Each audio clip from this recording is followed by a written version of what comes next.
Olá, sejam bem-vindos ao nosso canal. Nós estamos nos aproximando do segundo domingo de junho, uma data muito especial porque é o Dia do Pastor. E para esse momento tão especial, nós estamos aqui com dois convidados, os pastores da minha casa, da minha vida, que são pessoas muito importantes para mim, pastor Flavinho e pastora Christian, Flavinho Morilha e Christian Grandizoli. É um prazer recebê-los aqui, desde já eu já agradeço.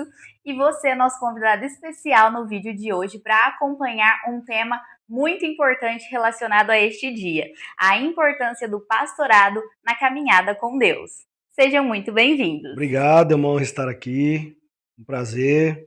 E quem sabe a gente pode acrescentar, que é a nossa vontade, acrescentar nas coisas do reino de Deus e aquilo que Deus faz, né, através da sua igreja e do pastorado.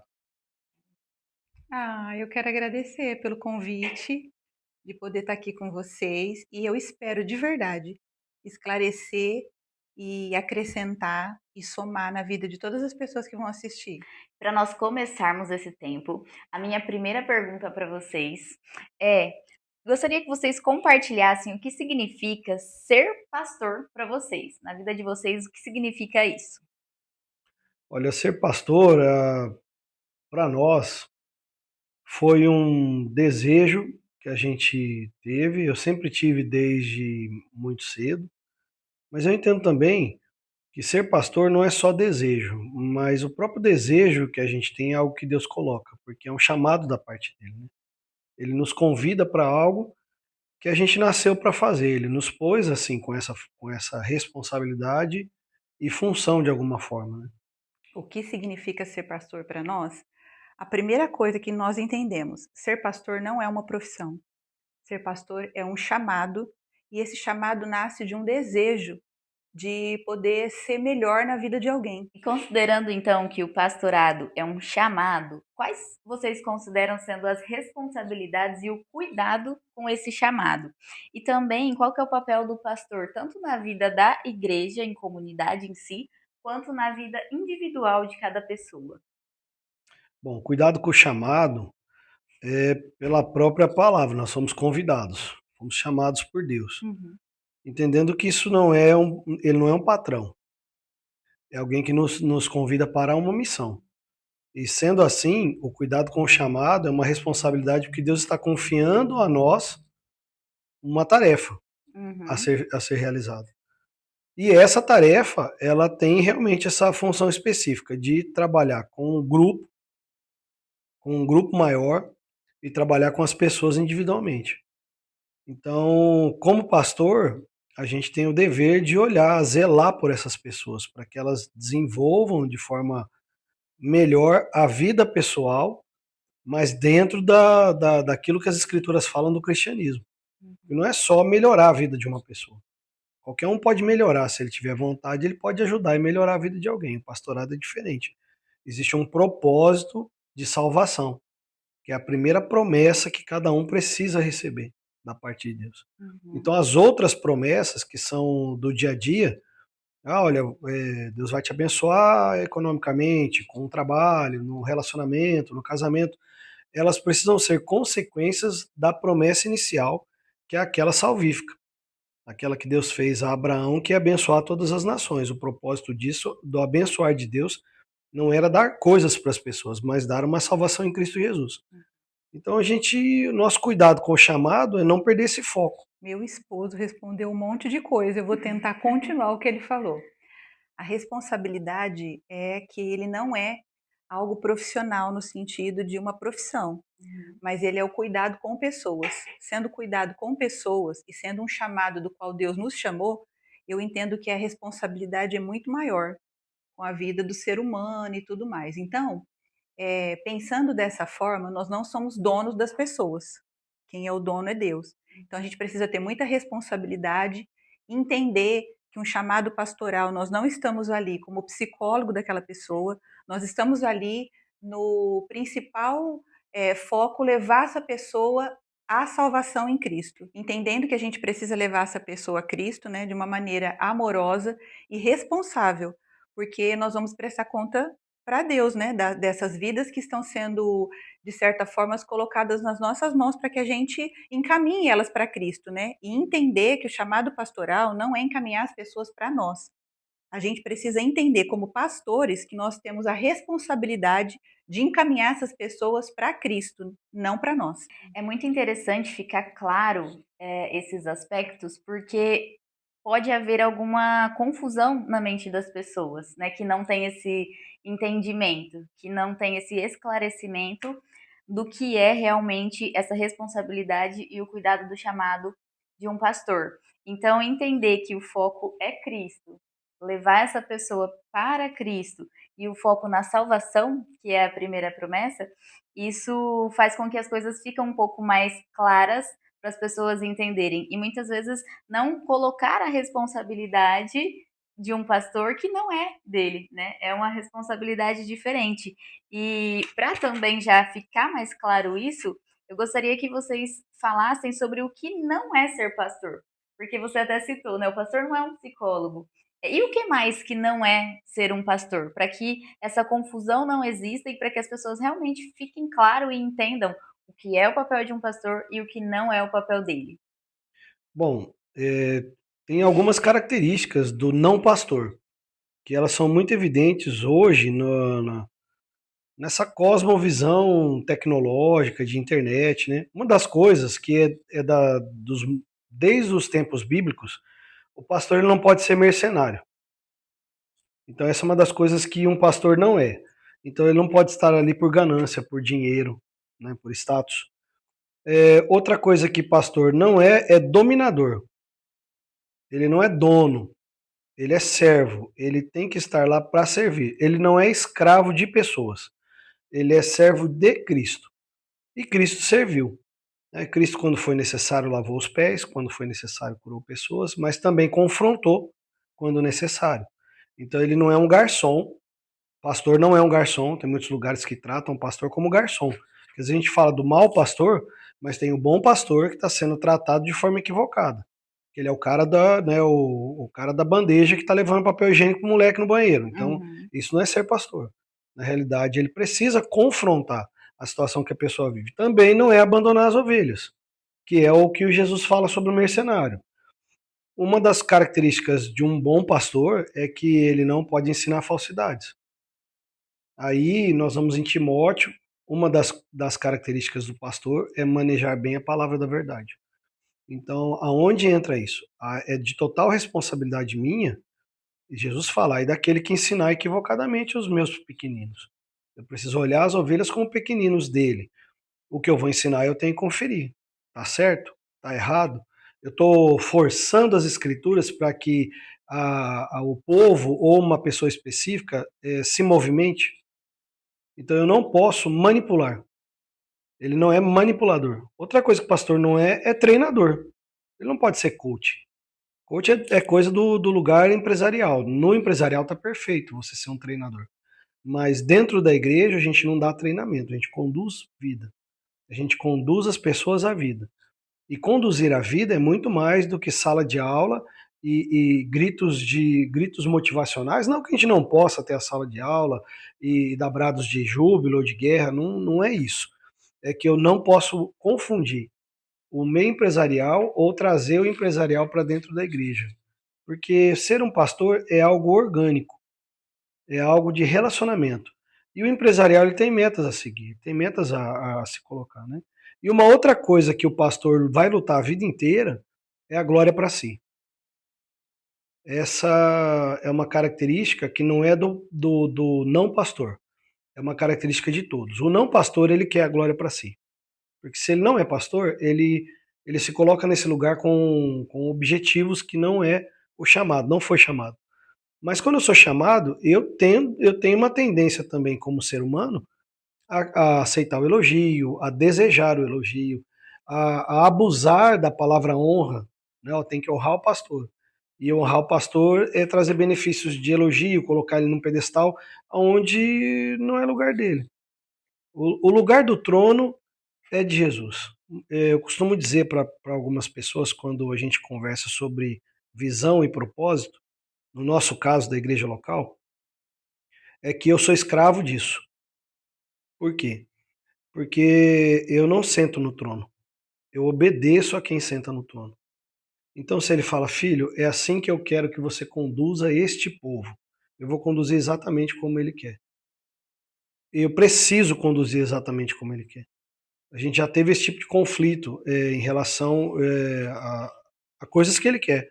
Né? Eu tive uma experiência bem resumida a respeito das características de como nós conduzíamos as músicas, as canções. E nós tínhamos um estilo musical. E num determinado momento, logo no fim da pandemia, Deus falou: eu quero que vocês mudem o estilo musical para um outro que eu não gostava particularmente. E eu conversei com Deus. Eu falei: Deus, eu não gosto disso. Sou músico, esse tipo de canção, o tipo de canção em si, na época, ele estava iniciando algo, era muito raso no sentido musical. E a minha cabeça não estava batendo com aquilo, e eu entrei em conflito com Deus. A pergunta que ele me fez é exatamente o que cada pastor precisa fazer. Falando com Deus, ele falou para mim assim: a igreja é sua ou é minha? E eu falei: tá bom, Deus, já entendi, eu vou obedecer. E contrariado, eu fiz. Só que para fazer eu ainda falei: mas Deus, eu posso colocar dentro do que o senhor está me pedindo o nosso estilo? Ele falou: mas não pedi para você mudar a sua identidade musical. Eu só pedi para você me obedecer. Eu não quero que você seja um robô fazendo coisas que você fique contrariado. Eu não quero que você cante mal-humorado. Eu quero que você tenha prazer em cantar e tocar. Então você coloque sua identidade, mas cante o que eu estou pedindo para cantar. Então aí abriu um leque na nossa mente, e então todas as canções que nós passamos a inserir na pasta, nós sempre fizemos modificações e deixamos ela com nossa cara, que a gente fala, né? Então é o estilo. A igreja tem a aparência daquele que conduz. Uhum. Ela tem uma característica humana. Ele não perde sua identidade, mas ele precisa lembrar que quem senta no trono e quem está com o cetro não é ele, é Jesus. E ele, como dono da igreja que ele vai buscar, eu vou prestar conta, porque eu sou, nesse lugar, mordomo. Uhum. E mordomo não é o cara da bandeja. O mordomo, ele é um administrador. Né? Ele é a governanta, né? É aquele que cuida da casa do pai. Então eu preciso ter em mente sempre isso. Porque quando eu quero a glória para mim, eu estou falando: Jesus, dá licença que eu vou agora sentar no seu trono, o senhor deu um Uhum. rolê aí, saiu de férias, né? Eu quero sentar aqui para dar umas mandadas nas pessoas, né? Uhum. Então eu preciso estar sempre em foco isso. Eu entendo que isso é muito importante para pastores e importante para identificar os não pastores. Uhum. Isso é muito importante, né, pro cristão, quando ele vai escolher aquele lugar que ele vai congregar, de identificar se o local que ele está indo tem um pastor ou um não pastor, porque isso vai fazer toda a diferença na caminhada dele com Deus, que inclusive é o tema, né, a importância do pastorado na caminhada com Deus. Então, para o cristão, ele vai caminhar com Deus, ele vai ter relacionamento com Deus, ele precisa de estar em uma igreja aonde tenha realmente um pastor e não um não pastor. E eu sempre digo aqui no nosso canal, na maioria dos vídeos, que eu sou muito abençoada e grata por ter uma igreja que tem pastores. Vocês são os meus pastores com estas características de pastores. Então, se você for procurar uma igreja, talvez hoje você não vá em nenhum lugar. Analise, essas características são muito importantes. O lugar onde você está indo, o lugar que você pretende ir, tem um pastor ou um não pastor? Isso pode te ajudar. Eu queria acrescentar em relação a isso, é que o maior erro, Jesus fala dele. Ele fala assim: ó, vocês erram não conhecendo as escrituras. O que eu estou dizendo, eu não estou dizendo para que as pessoas agora catem uma régua e falem: vou medir, pastor, Uhum, não pastor, pastor, não pastor. A Bíblia diz quem é pastor. E Jesus diz quem não é pastor. E quem não é, ele chama de mercenário. uhum, E eu preciso entender, porque tem o chamado pastor e o pastor chamado. Então, o auto-intitulado e aquele a quem Deus colocou. Quem Deus colocou, é só Deus quem vai retirar. Ninguém retira. É um lugar, a gente vê muita briga de ego, pessoas que querem tirar o pastor para assumir aquele lugar. Se Deus chamou aquele homem para aquele lugar, não queira aquele lugar, porque aquele lugar, para qualquer outra pessoa, é condenação. mas para aquele lugar, para aquela pessoa é bênção para ele e para todos que vêm. Então é muito importante a gente entender que nosso erro primário, quando nós buscamos uma igreja, nós buscamos talvez o interesse. E assim, para o interesseiro, sempre vai ter o mercenário que oferece. Uhum. É uma troca, né? Eu ofereço algo que você está precisando e você vem para minha igreja, porque eu tenho algo para te dar. Esse é um lugar perigoso, porque eu preciso ir para uma igreja que tenha como primazia as escrituras. E também que as pessoas tenham liberdade de aprofundar nelas. É o que eu falo lá na igreja, eu falei muitas vezes, gente, julguem o que eu estou falando. Eu posso estar ensinando vocês errado e uma heresia. Agora, se vocês confiam em tudo que eu estou dizendo sem ler as escrituras, vocês são cegos. Precisa. Então, quando eu vou procurar um lugar, eu vou procurar um lugar que conheça as escrituras, porque eu conheço as escrituras. Então, eu não sou enganado. Aí eu identifico. Eu identifico onde estão os equívocos, se é um erro do pastor ou é um erro do não pastor. Então, é um assunto bem complexo aí, tem muito assunto aí, bastante coisa. Considerando toda essa explicação e esses aspectos do que é não ser um pastor, vocês acreditam que hoje, atualmente, o pastorado ele tem sido compreendido de uma forma um pouco superficial ou até mesmo equivocada por outras pessoas? Eu acredito que tanto superficial quanto equivocado.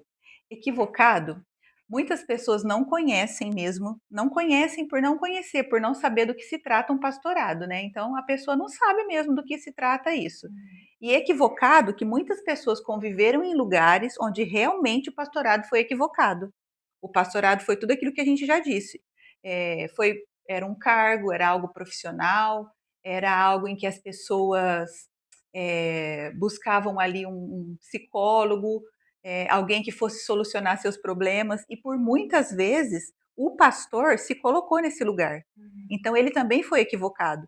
Ele tentou, de certa forma, conduzir essa pessoa não para Cristo, mas solucionar os problemas, prometer curas, prometer uma prosperidade. Então, foi de certa forma totalmente equivocado, né? Superficial, eu acredito também. E superficial eu vejo de duas formas.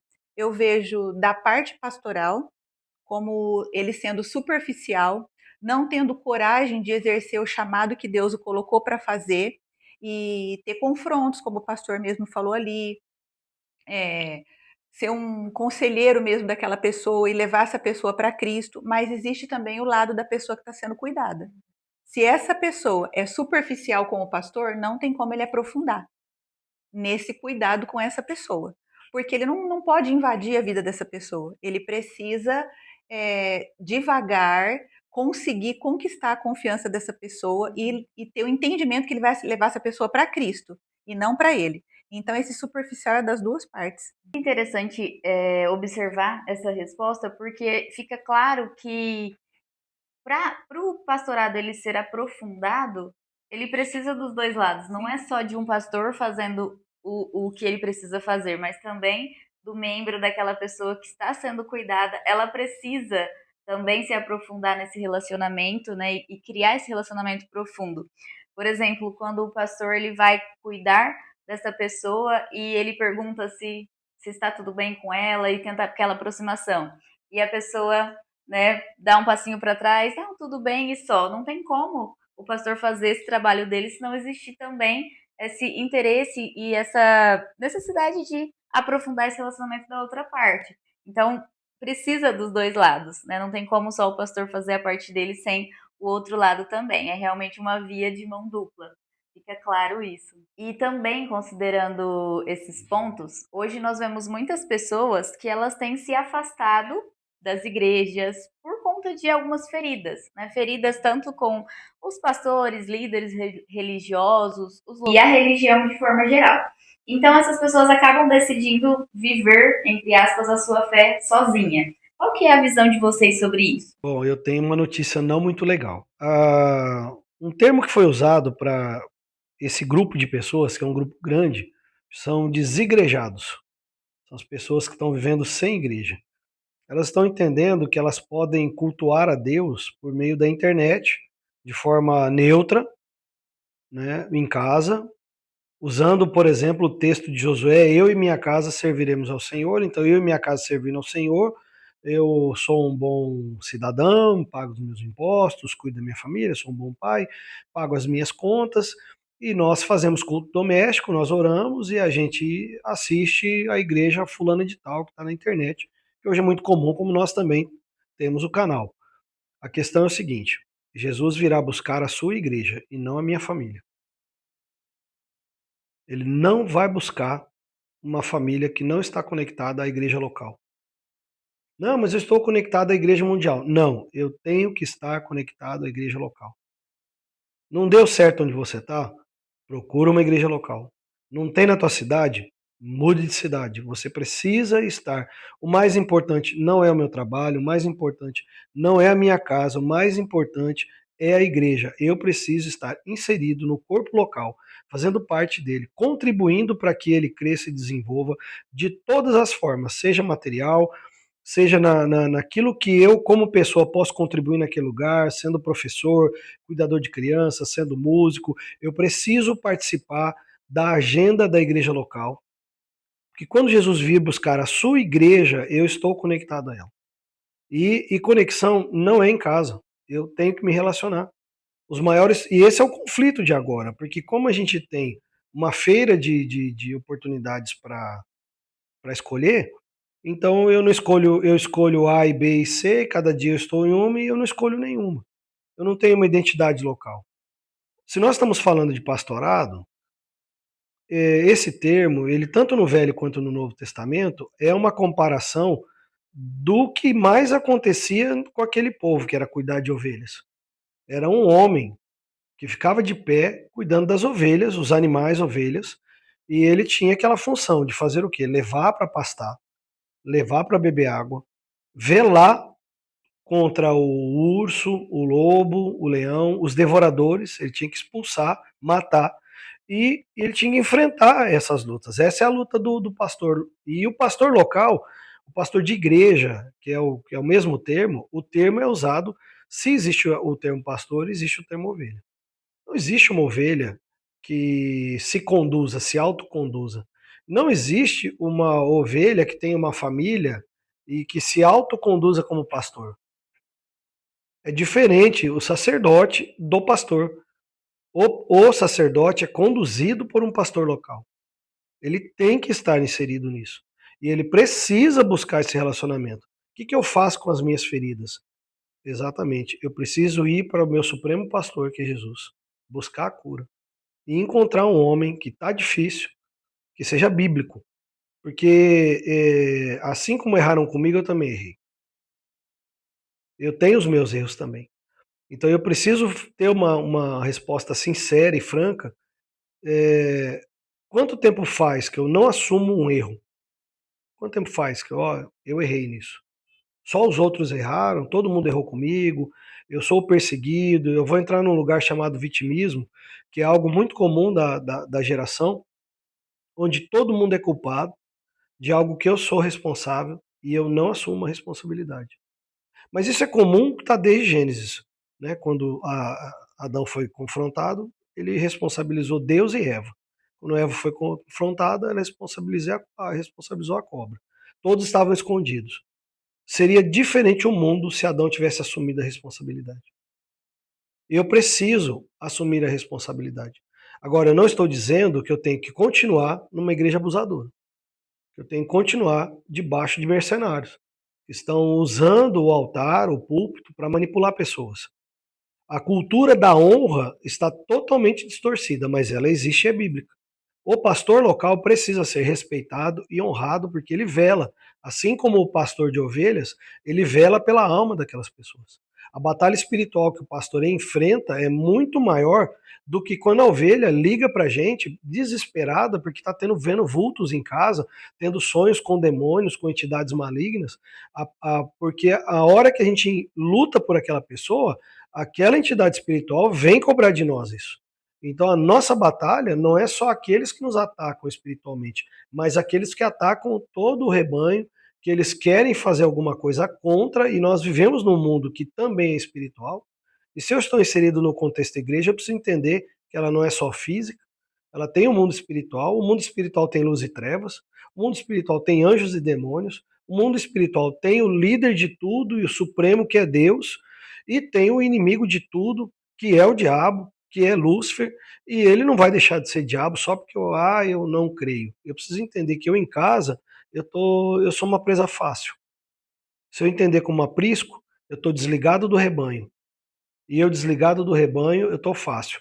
Se você estudar a ciência a fauna, você vai olhar que o leão, ele nunca ataca o rebanho. Ele ruge, o rebanho corre, quando o rebanho corre, ele fica esperando a que se dispersa. Aí ele vai atacar que está sozinho. Porque contra o rebanho ele não vai dar conta. Vai ter alguém que defenda. Então ele está vendo lá o pastor. Então ele não vai ali, ele sabe que ali é uma ameaça. Ele vai atacar desgarrado. Aqui está fora. Então, assim, é uma mistura muito difícil, é um assunto complexo, porque a pessoa tem a sua razão de estar isolada. Eu não estou desrespeitando isso. A gente acolhe muita gente que vem de outros lugares, totalmente arrebentadas, porque se colocaram na mão de uma pessoa, confiaram a vida dessa pessoa, e essa pessoa não foi pastor, foi mercenário. De alguma forma ela tirou proveito, vantagem, e quando foi contrariada, ela simplesmente perseguiu, processou, esmagou, botou para fora. Agora você não serve mais. E nós já atendemos pessoas que queriam tirar a própria vida, casos gravíssimos. Então, assim, eu não estou diminuindo isso, mas eu preciso buscar esse lugar de segurança, que ainda é e continuará sendo até que Jesus volte, é a igreja. Eu não posso abrir mão desse lugar. Eu preciso mudar de ambiente, mas eu preciso do ambiente. Eu preciso de ter um pastor que conheça as escrituras e que me conduza junto ao Salvador, até eu estar maduro para que quando o Salvador vier, eu esteja pronto e diga Maranata, sem medo. As pessoas estão cheias de razão. O meu pai, que foi pastor, ele fazia uma pergunta para qualquer pessoa no meio da rua. Ele tinha um jeito de evangelizar incrível, assim, que a gente usa muito pouco hoje. Mas meu pai falava assim: "Você tem certeza que você vai para o céu?" Do nada. Ele chegava e falou: "Você tem certeza que você vai para o céu?" A pessoa: "Espera aí, mas como é que pode ter certeza?" Eu falei: "Pode. O senhor tem certeza que o senhor vai para o céu?" "Eu tenho certeza que vou para o céu. Você tem?" "Mas o senhor é arrogante." Eu falei: "Não, eu tenho uma explicação para ter essa certeza. Mas se você morrer agora, você vai para o céu? Onde você vai?" E ele colocava a pessoa. Então, essa é uma pergunta que não se faz mais. Mas essa é uma pergunta que você precisa se fazer. Você que está assistindo, que está desigrejado, que está ferido, você tem certeza que se Jesus voltar você vai? As tuas razões são pautadas na Escritura para você falar: não, eu e minha casa estamos servindo ao Senhor, e quando Jesus voltar, Ele vai me levar? Tem certeza? Porque argumentos diante da lei de Cristo não são só argumentos, a lei é lei. E Ele é, e o céu, o nosso Pai, o Filho, eles se movem por princípios eternos. O que ele disse, ele não volta atrás. É por isso que nós podemos confiar nele. Como Supremo Pastor, fala, eu confio em Jesus, então continue confiando em Jesus. Mas você precisa se relacionar com um pastor, com um grupo de liderança de uma igreja local. E não é só ir para receber, você precisa ir e ser igreja naquele lugar. Uhum. Não seja uma presa fácil. Procure uma igreja. Isso. Procure uma igreja saudável e uma igreja que tenha um pastorado real, verdadeiro e saudável segundo as escrituras. Então esse é o recado para você. Não seja uma presa fácil. Eu acho que essa frase resumiu para mim, me marcou aqui, porque em casa é isso que todos Presa nós fácil. somos, presa fácil. Vimos então que existem desafios para as pessoas que estão buscando uma igreja, uma liderança, mas também existem os desafios enfrentados pelos próprios pastores. E nos dias de hoje, para vocês, como pastores, quais são esses principais desafios e como lidar com eles? Ixi, tem um monte. Primeiro, as pessoas não entendem e por isso muitas vezes elas esperam algo do qual a gente não vai conseguir suprir essa necessidade, essa falta ou a resposta que elas tanto esperam, né? Porque realmente o pastorado hoje é algo que ele está indefinido na cabeça de muita gente, né? Esperam-se muitas coisas, né? Os desafios. As pessoas esperam algo de nós que às vezes não é aquilo que acontece. A gente não é um semideus. A gente tem fome, a gente tem medo, a gente fica doente, tem dias que a gente não tá afim de sair, a gente gosta de passear e muitas vezes isso não é compreendido, né? Um E desafio também é as pessoas entenderem que a gente não é ladrão. Entendeu? Mas por quê? Isso foi culpa mesmo de tudo que foi acontecendo ao longo de toda a história da igreja, da história, como o pastor falou, dos mercenários. Então, isso já aconteceu. Então, o grande desafio hoje na vida de um pastor é você realmente conseguir passar aquilo que realmente é um pastorado na vida das pessoas. Porque as pessoas não conhecem isso. Elas escutaram ao longo da história do vô, da avó, porque pastor rouba, porque pastor isso, porque pastor aquilo outro. Então, isso é uma coisa muito importante. É você entender isso. E isso é um desafio na nossa vida. A gente poder passar algo que não acontece, que não é aquilo, né? Outra coisa é as pessoas esperam de nós alguma coisa da qual a gente não vai conseguir suprir aquilo na vida dessas pessoas. Então, existem grandes desafios na nossa vida. Agora, eu acredito que o maior desafio na vida de um pastor é você não acreditar naquilo que está sendo falado a teu respeito.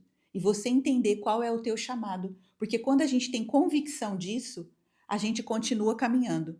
Mesmo ao longo da história, a gente já ter sido taxado de tantas coisas, a gente continua caminhando. Então, isso é convicção ao chamado do qual Deus te chamou. Porque aí os desafios você vai conseguir vencer um a um. eu vejo muito que existe um estereótipo, né? Uma generalização. Então, existe um pastor que é ladrão? Existe, mas não são todos. E isso acaba generalizando. As pessoas generalizam, né, como qualquer outra coisa. Por exemplo, uns jogadores são aquilo, outra profissão é aquilo. E o pastor, mesmo não sendo uma profissão, ele também acaba entrando nesse estereótipo de ser generalizado e todos são a mesma coisa. E isso não pode acontecer, né? Essa questão que você falou das pessoas terem a clareza do que é para poder entender qual que é o papel é o que talvez vai fazer a diferença. Nossa, agora eu entendi, então eu não posso cobrar isso porque não faz sentido. E para isso ficar claro, eu gostaria assim de o que verdadeiramente significa ser pastoreado para uma pessoa, para que ela possa ter essa clareza e esse entendimento de não julgar, para também não considerar aí generalizando as pessoas, mas entender, ser pastoreado é isso, ser um pastor é isso, de uma forma bem clara, para que essas pessoas não tenham esse julgamento errado. E quais são também as marcas de uma igreja saudável? Porque para uma pessoa ela ser pastoreada, tendo este entendimento, vai ser importante ela também estar em uma igreja saudável. Então eu gostaria de esclarecer esses pontos. Bom, em relação a esses aspectos da igreja saudável, ela precisa ser bíblica. Aí as pessoas cada igreja vai defender o seu dizendo assim, mas minha igreja é bíblica. Mas ela às vezes não conhece as escrituras como deveria conhecer. E eu preciso entender das escrituras para comparar mesmo. É bíblica essa igreja? Ela precisa ter uma pregação expositiva, ela precisa ter teologia naquilo que ela faz, ela precisa ter um evangelho claro, que é diferente do que de vender o evangelho. O evangelho tem que ser esclarecido. A conversão de uma pessoa numa igreja saudável precisa ser genuína. A evangelização naquele lugar precisa ser intencional, não é acidental. E a membresia da igreja precisa ser comprometida. É uma igreja saudável. Uma coisa que a gente diz muito no projeto, que nós entendemos, é que a igreja, uma igreja saudável, ela tem famílias saudáveis. E uma família saudável, ela pertence a uma igreja saudável. Uma coisa que alimenta a outra. Não tem como uma igreja ser saudável se as famílias não são saudáveis. E aí, quando nós falamos de família, nós estamos entrando na contramão de um sistema corrupto dentro das igrejas. Não estou falando aí fora.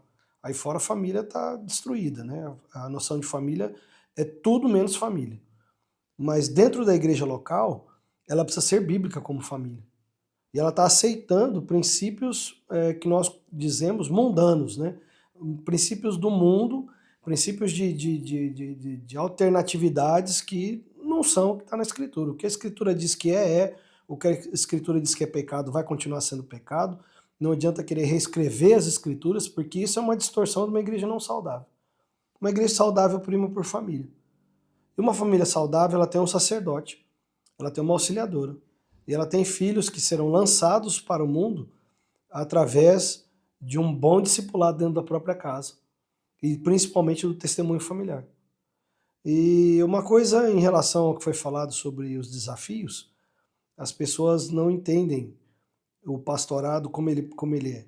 Quando nós olhamos o pastor de ovelhas, o animal, nós pensamos, por não termos essa cultura aqui, nós pensamos que o pastor ele vai lá no curral, cuida, dá alimento, tal, e vai para casa, às 6 horas da tarde, ele vai tomar um banho. O pastor dos tempos bíblicos, ele fazia viagem, ele ficava semanas fora. E o propósito disso é porque ele precisava dar alimento consecutivo, ininterrupto para as ovelhas, para que elas não morressem, para que elas pudessem dar a lã, dar a carne e dar o leite. Ele tinha que fazer uma viagem muito longa para ir no último pasto que ele tinha alcance. Aí ele vem caminhando com as ovelhas até chegar em casa. A casa de repouso do pastor é o último lugar onde ele vai estar. Então as pessoas têm uma expectativa pastoral de que o pastor está ali para resolver problemas casuais. A pessoa tem problemas familiares, marido e esposa, e eles vão levando isso por anos. Aí eles procuram o pastor, estamos separando. Mas agora? Como? Vocês querem que eu resolva? Ele não é o gênio da lâmpada. Nem o Espírito Santo é, nem Jesus é. Então, como nós vamos ajudar essas famílias?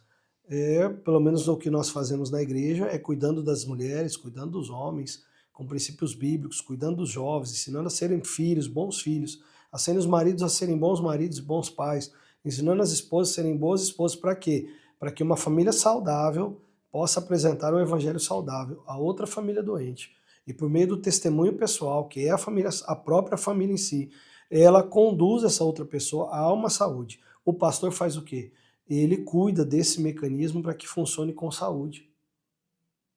E ele vai dar o quê? O verdadeiro alimento. É por isso que a teologia é tão importante. Eu não posso perder de vista o que Deus pensa sobre família. Quando Deus fez o mundo, ele fez o mundo para a família. Ele não fez igreja. Ele fez família. Não tinha lá igreja do Deus verdadeiro lá no Éden. Não, ele tinha o Éden. Essa é a igreja. E eu venho aqui todo dia à tarde, vocês prestam culto a mim. Qual é o culto? Sentar e conversar sobre a vida. Me conta, Adão, como foi seu dia? Eva, como é que foi? E não foi uma semana que eles passaram nele, eles passaram muito tempo. A característica disso é que o pecado foi gerado na ociosidade. Eles já estavam ociosos, porque já tinham feito muita coisa. Passaram muito tempo ali com a presença do Criador, até que se tornou enfadonho e precisava de novidade. Aí o pecado veio como oferta. O pecado sempre vem como essa oferta, né? E o que o pastor tem que fazer? Ele tem que lembrar dessas coisas. Deus não fez igreja, fez família. E agora, pastor? Agora é igreja. A reconstrução familiar depende da igreja. Por isso que ela não pode ficar em casa. Ela precisa ir para a igreja, porque a igreja agora vai restaurar esse Éden que nós vamos desfrutar quando Jesus voltar. É só lá. Então, esse é o lugar de muito cuidado familiar que a igreja precisa, e as pessoas precisam entender que o pastor, ele saudável, ele precisa conduzir a igreja por meio das famílias saudáveis para o Supremo Pastor. Pastor Flavinho, pastora Christian, eu gostaria de agradecer a presença de vocês aqui hoje, por compartilhar essa missão tão linda de vocês, por esclarecer pontos muito importantes que eu tenho certeza que muitas pessoas não tinham essa visão clara, e dizer que eu espero que Deus continue usando a vida de vocês para abençoar não só a minha vida, mas a todas as pessoas que vocês caminham juntos. Então, muito obrigada. Eu gostaria de deixar uma lembrancinha para vocês. Essa é sua, Anjo de Luz Aromas, pode abrir para você ver. Esse é seu, Anjo de Luz Aromas, um body splash que toda mulher ama. E pro carro, já te dei o pequenininho, agora esse é para espirrar. Então, muito obrigada pela presença de vocês, pela participação, prazer ter vocês aqui. Prazer estar aqui, uma honra, a gente agradece muito. E fica aí também o nosso convite, né? Quem quiser nos conhecer, a gente existe, a gente respira e somos seres humanos normais que gostamos de relacionamento com pessoas. Então, estamos aqui para esclarecer dúvidas e quem quiser nos procurar, visitar o Projeto Amar, será muito bem-vindo. São famílias cuidando de famílias. A nossa família, né, nossa família pastoral, cuidando da sua. Muito obrigada. E Cristian, muito obrigada. Você é uma inspiração para mim. Obrigada mesmo por estar aqui. Obrigada, eu agradeço o convite. Eu vou fazer o convite. Faça um convite. Eu quero fazer um convite para você conhecer o Projeto Amar. A gente está ali com o coração aberto para poder receber você, para poder acolher você naquilo que você tem sofrido, naquilo que você tem lutado há tanto tempo.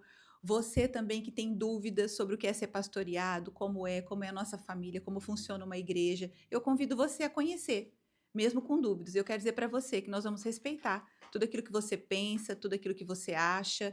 E nós vamos estar abertos a perguntas, tá bom? Não fica só aqui nesse vídeo. Uhum. Você pode nos perguntar, você pode nos procurar, nós estamos abertos e quero dizer para você, a gente é normal. E nem tudo, às vezes, a gente vai saber responder, tá bom? Mas a gente está aqui com o coração aberto, como diz o nome do projeto, Amar, tá bom? Então a gente está aqui para amar você, para poder servir você da melhor forma possível, tá bom? Muito obrigado. E eu quero dizer que ser pastoreado é um presente de Deus. Então, não deixe de viver esse presente que Deus tem para todos nós. Tá? Busque um pastor, busque ser pastoreado e nós esperamos você no Projeto Amar.